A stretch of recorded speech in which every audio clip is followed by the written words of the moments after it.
मध्य प्रदेश के खंडवा से सबसे बड़ी और चौंकाने वाली खबर सामने आई, जहां मेडिकल कॉलेज प्रशासन की लचर कार्य प्रणाली ने एमबीबीएस एडमिशन सिस्टम को कटघरे में खड़ा कर दिया।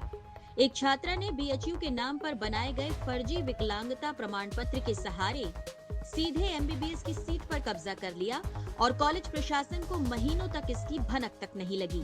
खंडवा का शासकीय नंद कुमार सिंह चौहान मेडिकल कॉलेज, जहां डॉक्टर बनने के सपने पूरे होते हैं, आज वहीं से निकली है एक ऐसी सच्चाई जिसने पूरे सिस्टम की नींद उड़ा दी।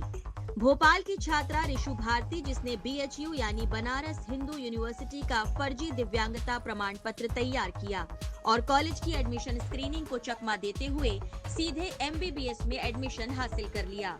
बड़ा खुलासा उस वक्त हुआ जब कागजों की जांच बीएचयू को भेजी गई। रिपोर्ट ने पूरे कॉलेज को हिलाकर रख दिया।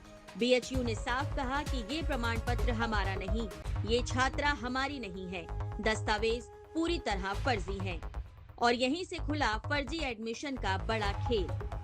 कॉलेज ने फटाफट एडमिशन कैंसिल किया, दूसरे छात्र को सीट दी और मामला मोघड़ रोड पुलिस के हवाले कर दिया।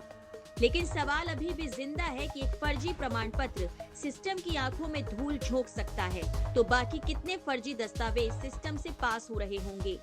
ये सिर्फ एक छात्रा का मामला नहीं, ये सिस्टम की सबसे बड़ी नाकामी का जीता जागता सबूत है। हमारे पास जो यूजी प्रवेश का जो राउंड चल रहा था, उसमें हमारी तरफ जो यूजी एडमिशन की समिति द्वारा एक कैंडिडेट है रिशु भारती, जिसके कि एक डिसेबिलिटी सर्टिफिकेट के बारे में उन्होंने जानकारी उपलब्ध कराई कि इसके जो दस्तावेज हैं वो उसमें बनारस हिंदू यूनिवर्सिटी से जो इशू हुआ था, तो उसमें बताया जा रहा है कि वो उनके द्वारा इसके संबंध में अनभिज्ञता जाहिर की गई और कहा गया कि ये प्रमाण पत्र उनके द्वारा, जो कि उनके विभागाध्यक्ष थे ईएनटी के, उनके द्वारा बताया गया कि ये मेरे द्वारा इशू नहीं किया गया, ना ही हमारी समिति के द्वारा, और ये फर्जी प्रतीत हो रहा है। तो इसकी फिर उन्होंने बाद में पहले तो दूरभाष पर और ईमेल पर पुष्टि की और बाद में एक लिखित दस्तावेज हम लोगों को उपलब्ध कराया। तो उसके बाद जो समिति के पास जैसे ही ये कागज़ आया, उन्होंने हमें अवगत कराया और फिर यहाँ संस्थान द्वारा उसका तत्काल एडमिशन निरस्त करने की उसको सूचना दी गई और हमारी जो स्टेट लेवल काउंसलिंग कमेटी है उसको अवगत कराया गया। और चूँकि थाना मुगट हमारा यहाँ का क्षेत्राधिकार उसका है, तो उसको अवगत कराते हुए आगामी कार्रवाई उनके द्वारा की जाने के लिए उनको। हाँ, ये हम लोग के संज्ञान में आया था। हम लोग की एक एडमिशन कमेटी पूरी बनी होती है, उसमें बहुत ही सारे सिस्टमेटिक तरीके से अलग अलग डेस्क रहती हैं, हेल्प डेस्क से लेके स्क्रूटनी डेस्क, उसके बाद फिर अल्टीमेटली आखिर में जो है वो एडमिशन डेस्क पे आते हैं। तो स्क्रूटनी कमेटी पूरा डॉक्यूमेंट्स को वेरीफाई करती है और जो डिसेबिलिटी सर्टिफिकेट वाले कैंडिडेट्स आते हैं उनके लिए एक एनएमसी द्वारा कुछ संस्थाएं नियत की गई हैं कि इन संस्थाओं द्वारा दिए गए डिसेबिलिटी सर्टिफिकेट ही मान्य किए जाएंगे। तो उसमें एक बनारस हिंदू यूनिवर्सिटी भी उसमें एक संस्था है जिसके सर्टिफिकेट मान्य किए जाते हैं एनएमसी द्वारा। तो हमारी स्क्रूटनी कमेटी द्वारा उस सर्टिफिकेट की उसको देखा गया और उसमें जो नंबर रहता है और जो क्यूआर कोड रहता है उसके आधार पे उसको स्कैन करके भी देखा गया। तो प्रथम दृष्टया उनको ऐसा नहीं लगा कि ये फर्जी है, क्योंकि उसमें जिन संस्थानों को नियत किया गया है उनके द्वारा ही वो दिया गया था।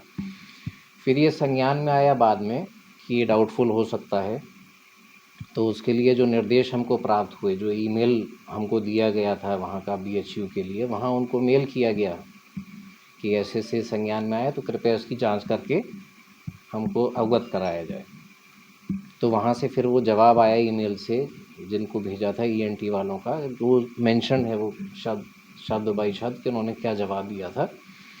तो उसमें उन्होंने मेंशन किया कि ये मेरे द्वारा जारी किया गया नहीं है और ये मेरे साइन भी नहीं है और ना जो एचओडी हैं उनका नाम भी ठीक नहीं है।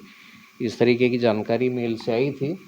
उसके आधार पर फिर डीन सर ने हमारे आगे की कार्रवाई की। उसका एडमिशन निरस्तीकरण के लिए डीएमई ऑफिस के लिए पत्र लिखा गया और जो एक कानूनी न्यायिक प्रक्रिया होती है आगे, उसको आगे किया गया। उसमें ओवरराइड किया किसी और के नाम से बना हुआ था या फिर नहीं परसेंटेज का इशू था? नहीं, परसेंटेज का भी इशू नहीं था, जो डिसेबिलिटी का क्राइटेरिया था उसके आधार पर था। सर्टिफिकेट भी जो है देखने पर कुछ ऐसा लग नहीं रहा था।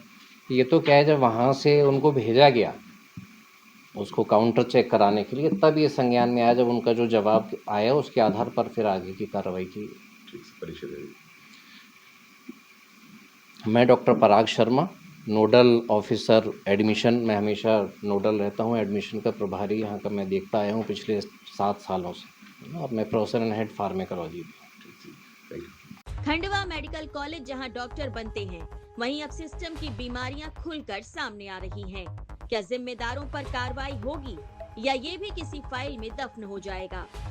खंडवा से पंजाब केसरी के लिए मुश्ताक खान की रिपोर्ट। हमसे जुड़े रहने के लिए हमारे YouTube चैनल को सब्सक्राइब करें और नई वीडियो की नोटिफिकेशन के लिए बेल आइकॉन को दबाएं। अगर आप ये वीडियो Facebook पर देख रहे हैं तो लाइक जरूर करें और ज्यादा से ज्यादा शेयर करें। धन्यवाद।